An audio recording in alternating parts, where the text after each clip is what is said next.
Reckless drivers are dangerous, and they're going to behave like criminals, and criminals flee. So Milwaukee police have made it a priority to hunt them down. Let's focus on those who are driving around in our city crazy. But sometimes the pursuit of justice She's gone.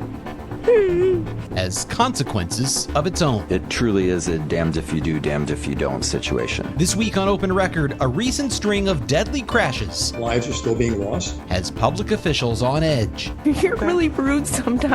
And police are again faced with a Shakespearean dilemma: You are in a catch-22. to chase or not to chase.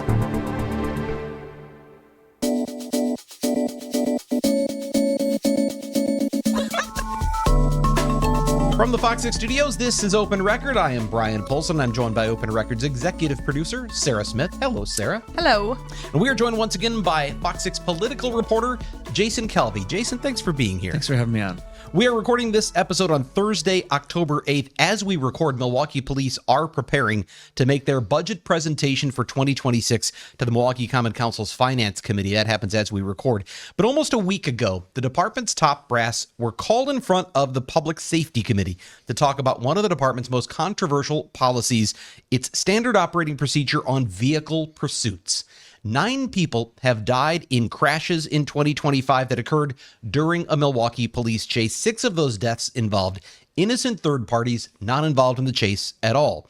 We're going to talk about this unusual string of deadly incidents, the ebb and flow of Milwaukee's chase policy over the past decade or more, the potential for technology to help reduce that risk, and we're going to hear from a man whose brother was killed by a reckless driver who was fleeing from police, in this case, West Allis Police. We'll do all of that when we come back right after this.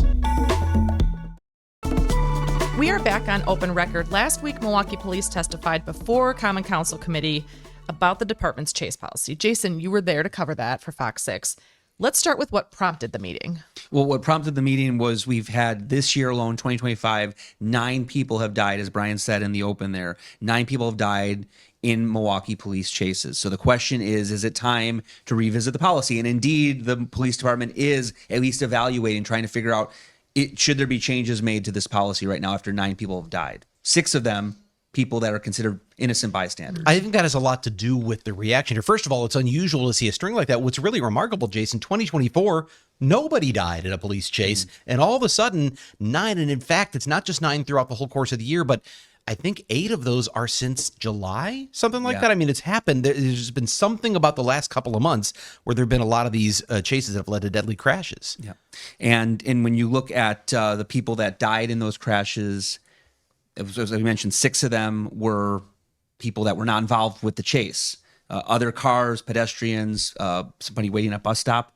And then 3 of the people were in the vehicle being chased, whether driving or passenger. You were at this meeting. It was the Public Safety Committee, and it sounds like it was called somewhat in a hurry. Like this wasn't planned for weeks, right? They decided a couple of days in advance, we want to call police in and we want to hear what you have to say. And I believe this was shortly after another incident where 3 people were killed.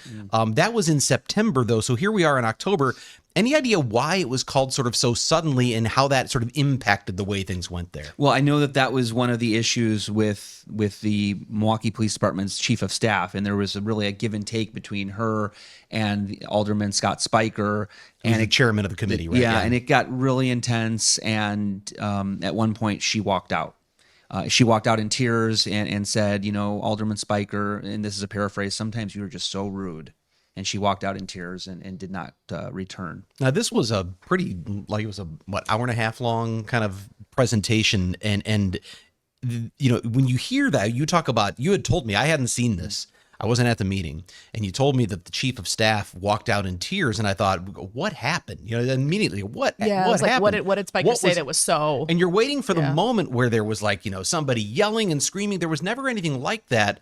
But it sounds like it must have been an accumulation of interruptions, tone, something like that obviously she just felt he was not being respectful, whatever it was. Is that right?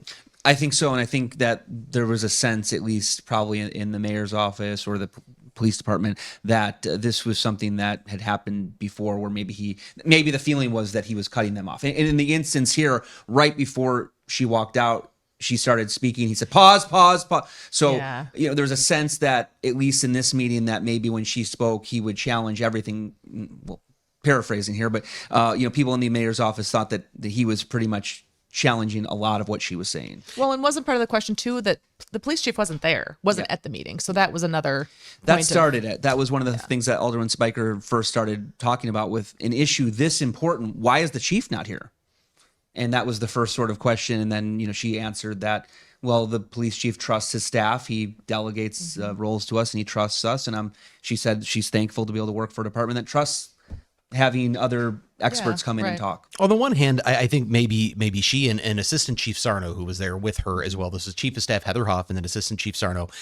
They're there. Maybe they're thinking that the alderman is saying, you guys aren't good enough. Yeah. What you have to say doesn't matter. I want to hear it from the chief. On the other hand, you have, as you said, Scott Spiker, the chairman of this public safety committee, going, what is more important right now after 9 deaths than this issue for Milwaukee police? Where is the police chief and why isn't he here himself? Right. So I think maybe each side had a little bit of they're feeling a little bit like, who are we, chopped liver?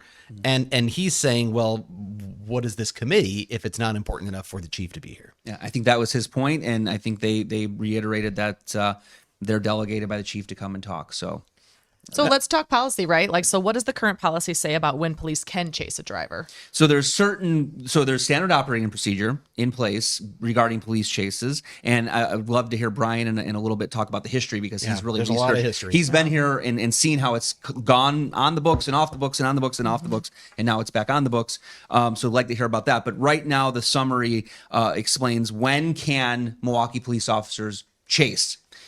When the person in the car is suspected of a felony, when the vehicle is used or taken in a felony, when the vehicle is posing potentially what they consider a clear danger, immediate danger to the community. So, for example, if somebody is got a gun and they're shooting it out as they're driving, that would be a clear, immediate danger. They could chase that vehicle. Interesting enough, with drug dealing, there's been a change recently on that issue. And maybe, Bryan, when you look at the history, you can talk a little bit about what happened here. But the drug dealing only when related to a long-term investigation of a substantial, they thought that they had a long chase one time and over a drug dealing, and it turned out that they really felt like the risk didn't reach the level of the reward that they got in that drug bust. So they want the drug bust to be, or the chase initiated because of a drug deal, to be something large that it would precipitate. You've got a high value target, something like that we've been looking for, and you've got a specialty unit who's on the case, and that person runs. You don't want a policy that says, well, you can't go after drug dealers because now you've missed this high value target. So they've made that exception, right? Yeah. Thanks for clarifying that. I was trying to get it out of my mouth and it was not coming out, but that's exactly what it is. It's funny you say that though, but if you read the policy, I mean, it's not a couple of sentences. This is a long policy with a lot of language, and the office. I think what's interesting, and I think maybe Assistant Chief Sarno talked about this, is they have not only the conditions that warrant a chase, but there are also factors they must consider. In not chasing. Even if something allows for one, they have to consider things like the weather conditions, the current traffic conditions, all sorts of other factors that they, is the person engaging in behavior that's putting the public in more danger by us chasing them than not. They can make those. You can have supervisors who terminate. They say, call it off. This person's blowing stop sign after stop sign and they're speeding up. We just need to back off.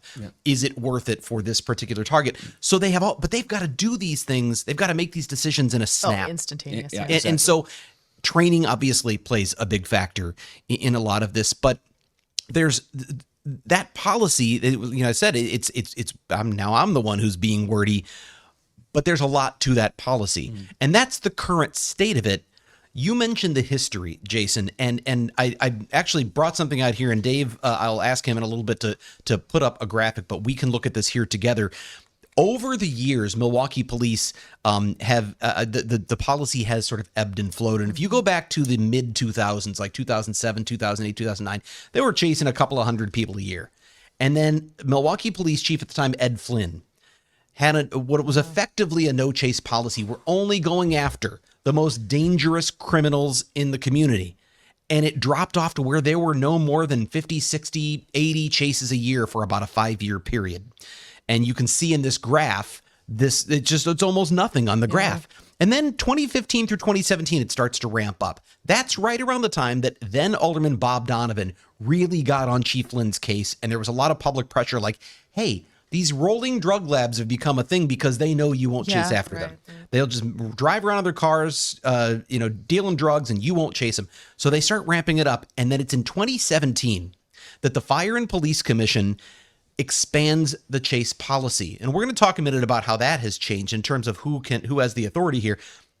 But it was the Fire and Police Commission that said, no, we want you not only going after more people, we want you to go after reckless drivers, because that was becoming a huge issue. And you see the jump from 2017 to 2018. It goes to 940 chases. It has stayed up in that realm, and in fact, headed into the thousands per year, over 1,000 a year ever since. The only drop below 1,000 was in 2024, and we heard Assistant Chief Sarno say that was partly because of the RNC, because so many resources were geared toward the RNC that they just didn't have as many officers out to chase, so it dropped off below 1,000. This year, we're projected to reach 1,100 based on the current number. I think it's 778 through September 15th. So 1,100. So 1,000 chases a year. You see how it's gone, way up there. They're chasing more people than they ever have before. But interestingly, it's just this year all of a sudden we're seeing all these deaths, and not that they haven't happened before. In fact, one of the interesting things, you go back to that graph real quick. 2009, there were 167 chases, but 4 people were killed, innocent people, third parties. And that was what prompted that no chase policy from Chief Flynn, because of the impact on innocent civilians from chases. Well, now you have a year where we're chasing 1,000 people. Right. And we're at 6 already. And right? six incidents that led to deaths, 9 people killed. And 6 of those people were innocent bystanders. 2 of them were passengers in one of the chased vehicles, and one of them was the person who was fleeing himself. So obviously, with the numbers as high as they are, there's suddenly pressure to go, okay, is it time to rein this back in, or is there something we can do? Jason, as you listened, did you hear, I mean, does it sound like police have a plan for this, or is this, it sounds like this is still kind of in flux right now? Yeah, I mean, when we talked with Assistant Chief Sarno, he spoke about how they're currently evaluating their chase policy. They're going to present in front of the Fire and Police Commission, which we can talk about their authority. You mentioned that they expanded the chase policy. That authority to set standard operating procedures for the department is no longer rests with the Fire and Police Commission. It now rests with the police chief. Sorry, the police chief. And that was part of Act 12, That was part of Act 12, which was that big shared revenue law that allowed Milwaukee to approve a sales tax, city sales tax, and other things like that, more shared revenue for all the communities across the state, all the counties as well.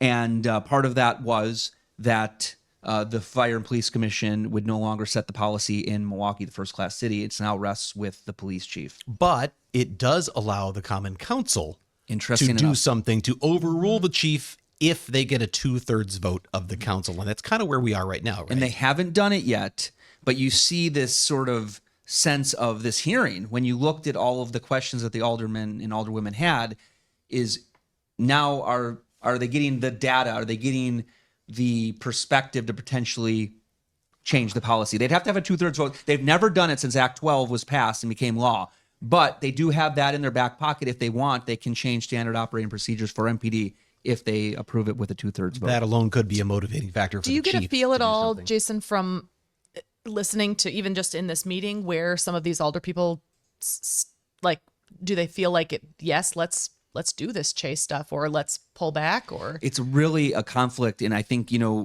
because it's the heartbreaking stories of the innocent lives that have been lost and killed because of a reckless driver speeding away from police and slamming into people and killing them. So there's the shock and the horror of losing life, but also at the same time going back to the history as Bryan just presented, and you saw how these mobile drug deals became a thing, and it spiked. And reckless driving became a thing. Because police were not going to chase you, so you sell your drugs and keep moving, and you just keep moving, and you're going to be you're going to be free. The reckless driving is one of the main components of police chases in Number Milwaukee. one reason they Number chase. one reason why currently Milwaukee police chase is because reckless driving. And I thought it was even Scott Spiker, who was obviously really pressing the police here. He said a couple of times, I get it. you're damned if you do, damned if you don't. Because if they stop chasing, then the public says, why aren't you going after Yeah, these what bad are you guys? You're doing to letting them stop? get away. Yep. But if they chase aggressively Yeah. and people die, well, did you create the safety situation? One of the things police are looking at, we know that Police Chief Norman wants to look at technology. He actually wants to talk about adding some technology in the 2026 budget. What kind of technology exists to help mitigate the risks of high-speed police chases? And what kind of problems might they pose in a city like Milwaukee? We'll talk about some of that when we come right back. And we are back on Open Record. Before I say anything else, I do want to point out, we did invite Milwaukee Police to participate in this podcast.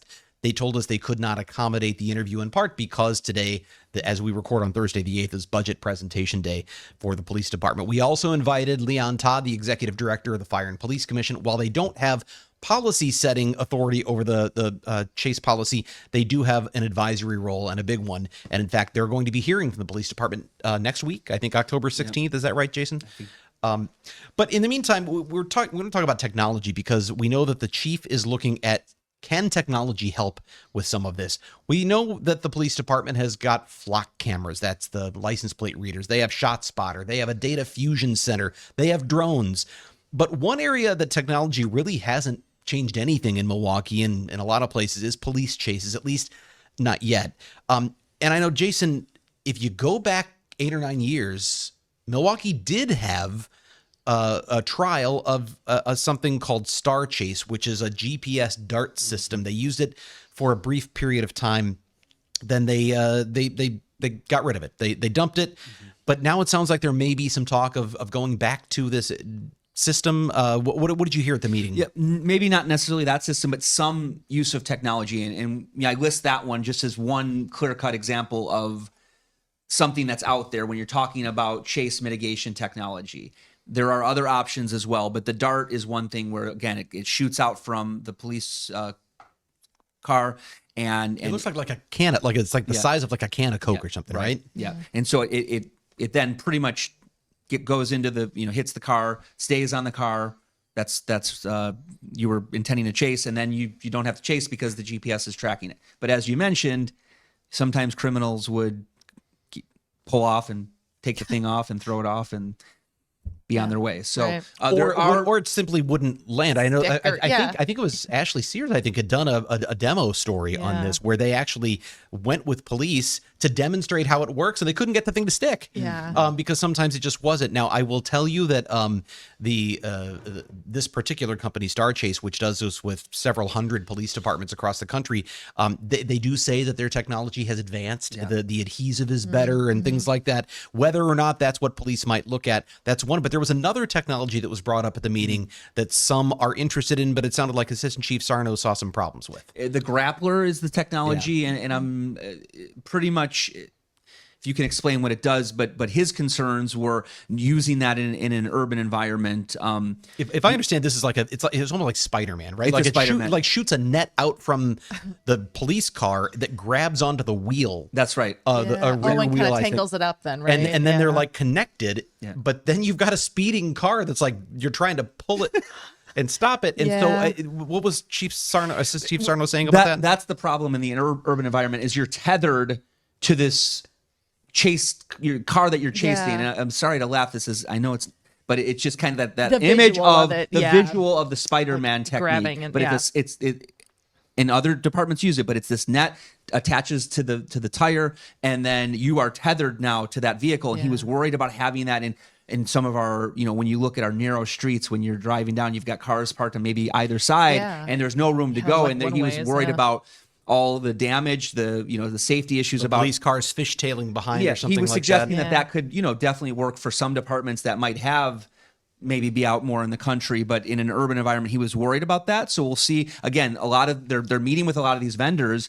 So we'll see if the vendors' technology has now improved to a point where they can try something like the grappler in our situation. But he did have those worries about the urban environment, the equipment. They also have to upgrade their fleet of vehicles as well, because you have to have a heavier truck to be able to use this. And the current trucks, SUVs that they have in the squad cars are not compliant with this technology of the grappler. So that's another problem. Cost certainly becomes an issue with any of these technologies. Yeah, so you'd have to change the fleet. You'd have to worry about the urban environment. You have Yeah. so there's a lot of technology out there. They are meeting and talking with a lot of the different companies out there to see if something might work. The police chief would like to see something in place by 2026. So we've got a few more months here. Clock's ticking. Well, as I said, we record this on, I keep reminding everyone that we're recording on Thursday the 8th because the police chief or the police department is making its budget presentation. Maybe they're going to talk about some of this, and that might be out there that we won't have to talk about on this podcast.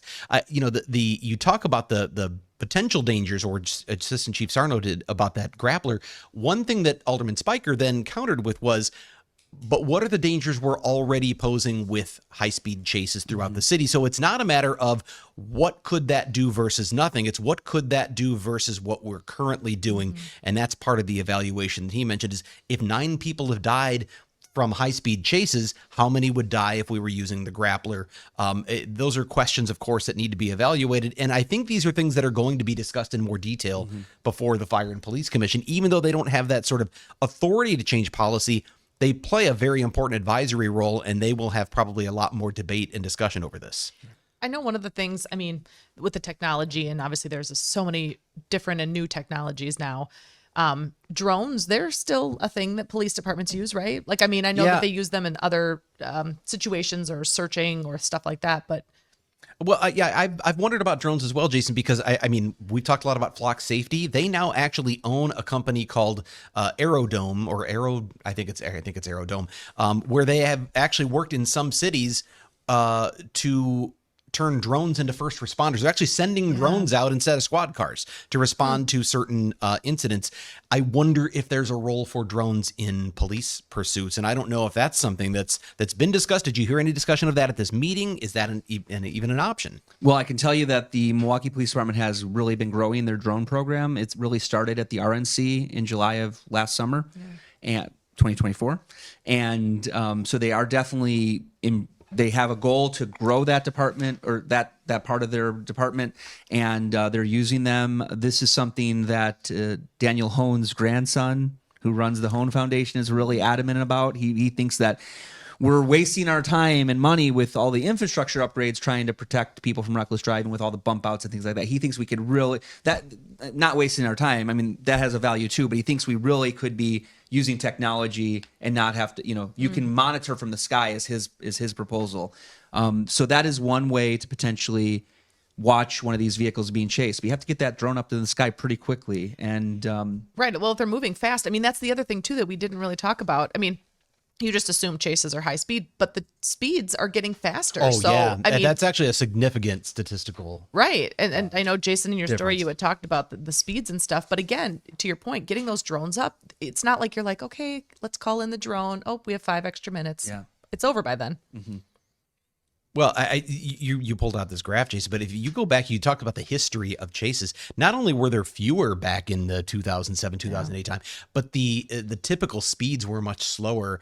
I think the number of, you've got that, so the number, or the percentage of chases back then that reached 75 miles per hour or more was only 15%. And it's gone way up since then. yeah, exactly. So in 2008, 15% of chases went faster than 75 miles per hour.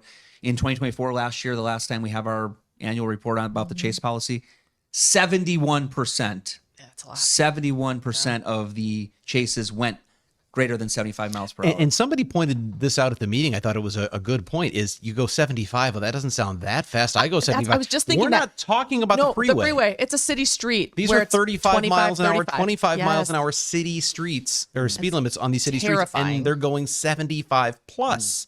So the danger is Well, obvious, but And how many of those cross streets, as you're going in the city, there are so many blind spots. So again, just with the latest fatal crash that we had, where all those family members died.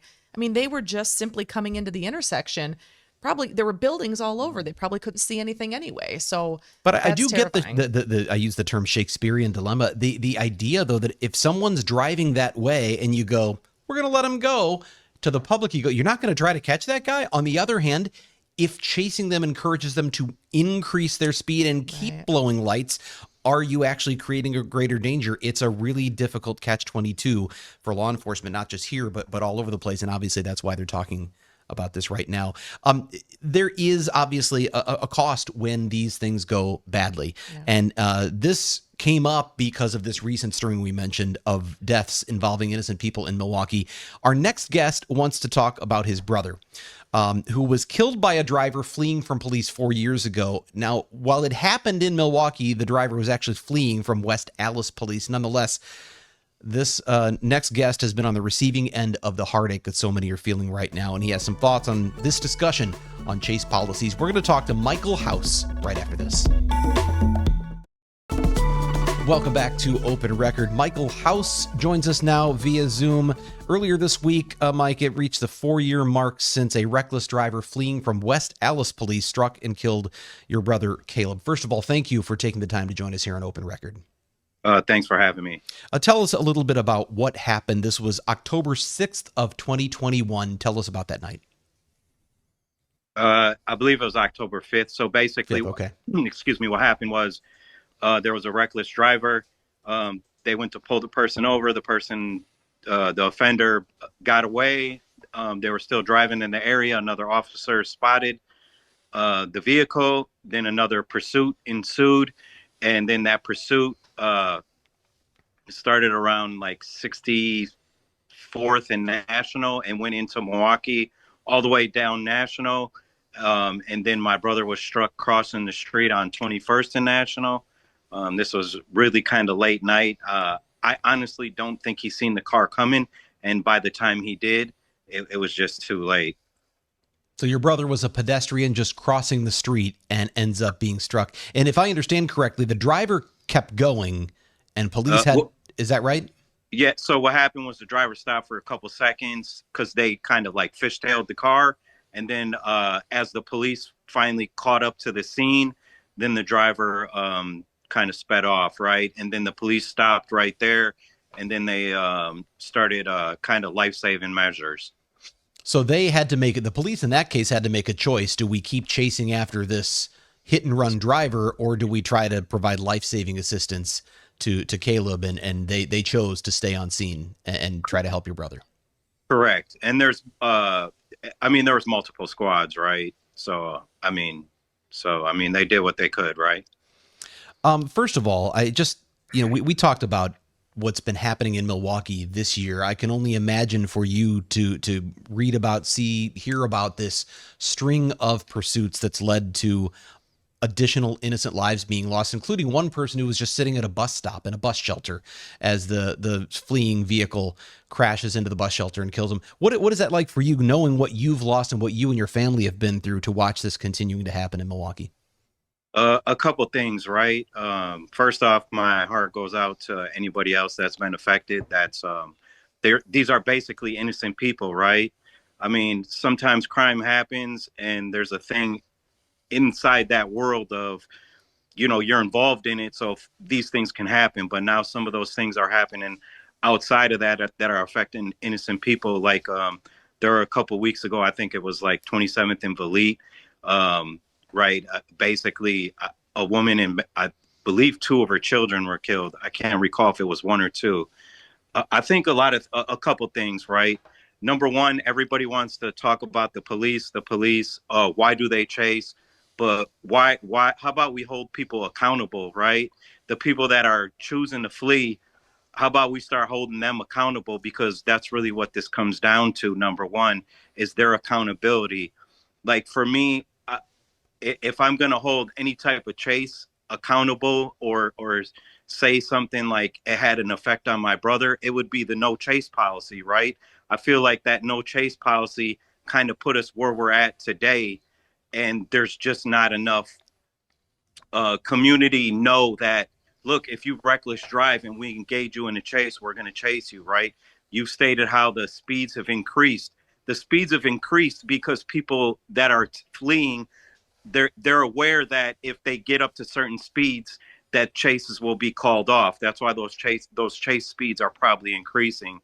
You touched on technology, right? As far as technology, that technology of something shooting out of a police car in a chase, it's not realistic. Because let's be real here, right? number one, you're going to have to outfit every squad. What are you going to do? You're going to call the one squad that has that equipment in it during a chase, and then they're going to have to get there. Then it's just not realistic. Maybe for a police force that has 2 or 3 squad cars, maybe that'll be a little more realistic, right? What's realistic is a helicopter or something from the air. That's the only thing that, as far as technology, that's going to stop chases, right? Because, and then a helicopter, that thing can be there quick. As far as the drone, each district will need to be outfitted with a drone, right? And we're talking about Milwaukee and the Common Council. So cancer spreads, right? This is more than a Milwaukee issue. All we're talking about here right now is the Common Council in Milwaukee. But the thing is this is now a regional issue, right?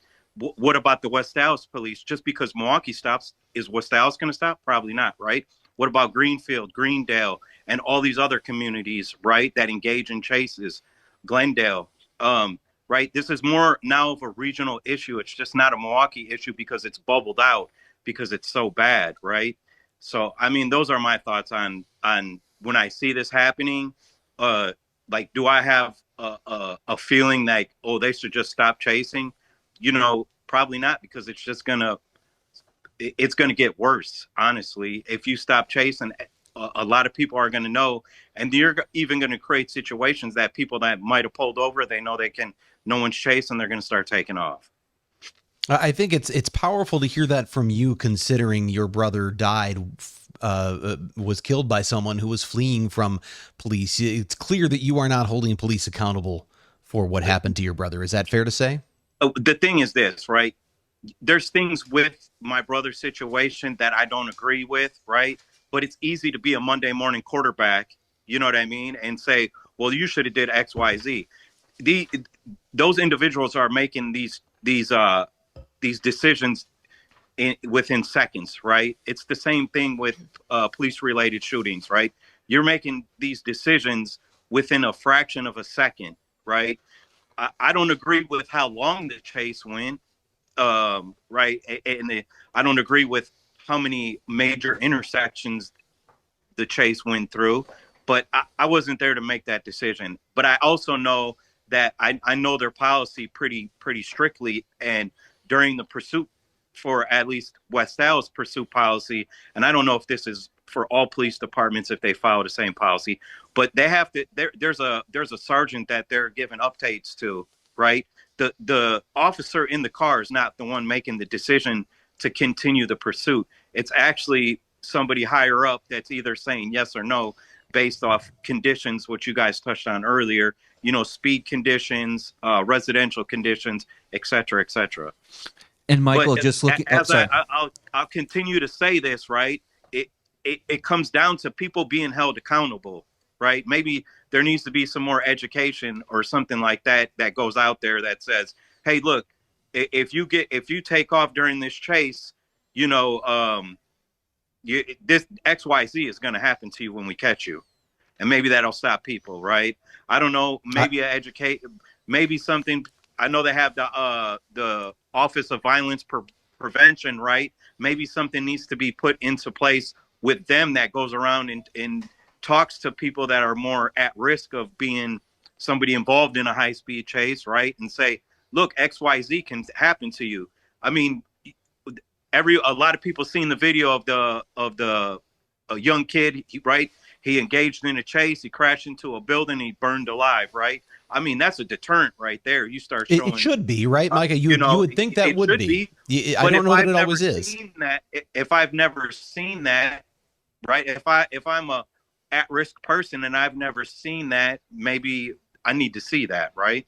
I have some thoughts, but Jason, what were you about to get to? I mean, just based on, I want to follow up with what he just was talking about, you know, talking about the value of seeing that crash, the fiery crash where the gentleman died after being chased by police and didn't stop. You know, raises a question for us journalists as far as do you not show the image, right? I think we try to be sensitive to our viewers. We want to be sensitive to our viewers. Stop the video before the fire because he's dying in the fire. And what Michael's talking about here, Michael, would be what would you? I mean, you're talking about. I mean, I can't speak for that family. That would be that family decision, right? I can't speak for them. But it right? could That's be not my family educational, member. yeah. They might have a different viewing of that, but just if there's youth or young adults or whatever, right, that are at risk to flee, at risk population of fleeing, right? Because a lot of times this fleeing is happening in stolen cars. That's some other data I would like to see, right? The increase in stolen cars, is this also an increase? Does it correlate to also does the data correlate to the chases, right? As far as the increase in stolen cars, but like I said, I can't speak for that, but it'd be a deterrent though. It's a heavy deterrent because not only that, or even speaking to victims' families, right? So maybe these individuals that get caught in stolen cars, a lot of times they're younger kids, and they're slapped on the wrist, and I get it, right? But maybe part of that is they have to take some classes, and there's people there talking to, what could happen, right? Because sometimes when you're involved in these situations, you're only looking at getting away, right? You're not looking at, I might kill this innocent person or I might die myself. In your mind, you're actually just going through the scenarios of doing what you need to do to try to get away from the police. Michael, and sometimes you make a really over good the point. Stupidest. What's that? So you make a really good point in this, because a few years ago, I actually did a story where I interviewed a young man. He was part of a mentorship program, and he had been a reckless driver who had led police on 9 high-speed chases. And I still remember this because it was the headline of my story. In our interview, he said, "I'm 6 and 3." And he was counting how many times he'd gotten away versus how many times he'd gotten caught. And so he was keeping score like it was like he was a pitcher for the Milwaukee Brewers going, "I got 6 wins and 3 losses." He'd gotten away 6 times. And the 3 times he got caught, well, he clearly didn't stay away all that long because he was a juvenile, and he knew that he would just get right back out, and he did. But his message when he did the interview was kind of what you were saying, is he said he's now seen what's happened to people he knows who crashed or who got in trouble or who were adults and went away. And he said, these kids need to get the message that, you keep doing this, you're going to go away. You're not going to keep, getting away like I have. It was the idea that get the message out. There's consequences for this. And I don't know that certainly for 9 chases, he wasn't thinking about the consequences. He was treating it like a game. Yeah. I mean, well, if you get away 3 times and then you're out to speak about it, right, that shows you that somebody's pretty lenient. I mean, Well, Michael, I don't want to let you go before I ask this, because I know that in your case, in your brother's case, that is, in a lot of these cases, police do catch the person they are after, and we see them charged and we see them go through the court system. The person who hit and killed your brother, if I understand it, has never been caught. Is that right? Yes, sir. What is the status of that? And I believe you had mentioned in an email to me that the family has a reward. Or tell me more about that. Yeah. So, and this is something that I will say about with the police, that the communication as far as what's going on, et cetera, it's been minimal, right? So I even reached out recently and I haven't heard back. So, I mean, that's kind of disheartening, right? Obviously, they don't want it to be a thing where they have no information. I have no idea, right?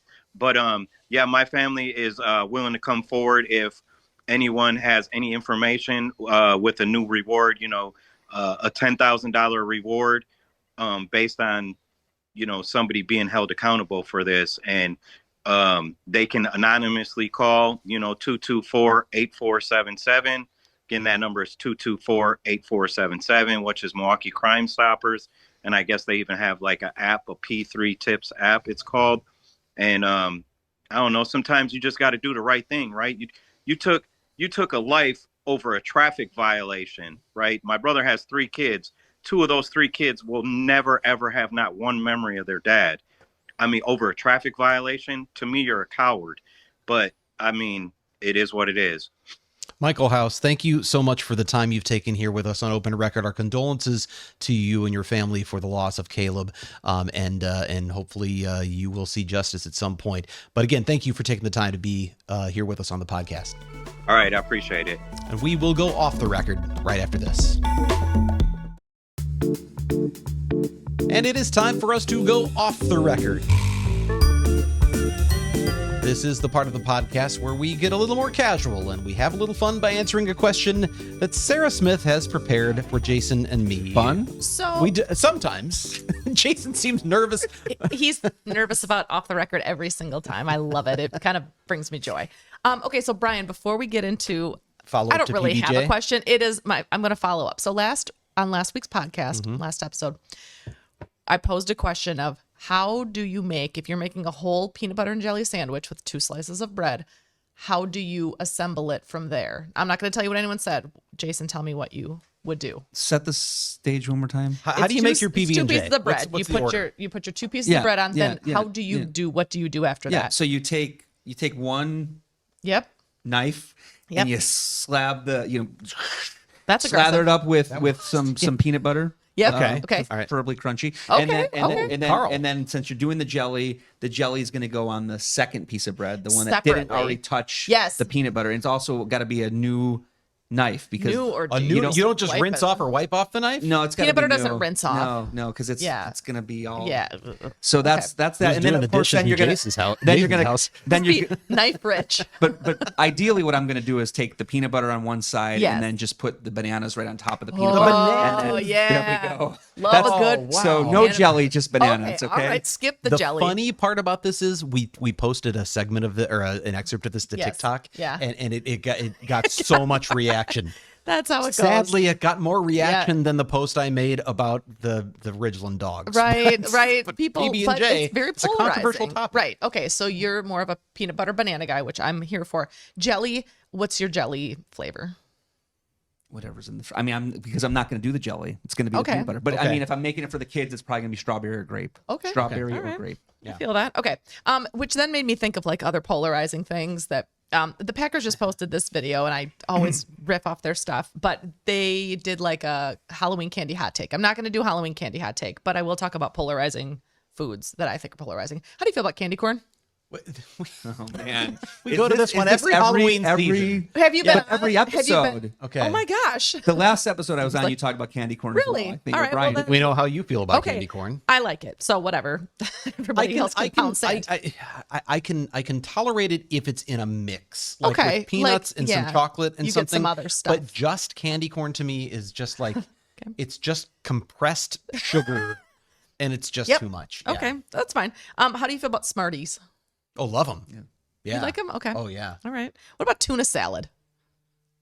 By the way, Well, wait, hang on. I wait, just want to go back for a second to Smarties and point out my own hypocrisy that I said I didn't like candy corn because it was too much concentrated and then sugar, you but I like love this Smarties. Sugar pellet. I always thought of Smarties. I've talked about this before on here that to me, when I was a kid, they were like the little Pac-Man power pellets. Oh yeah, And I that's used to why I pretend they're loved it. medicine. Right, Yeah. Okay. Okay. Anyway. Tuna salad.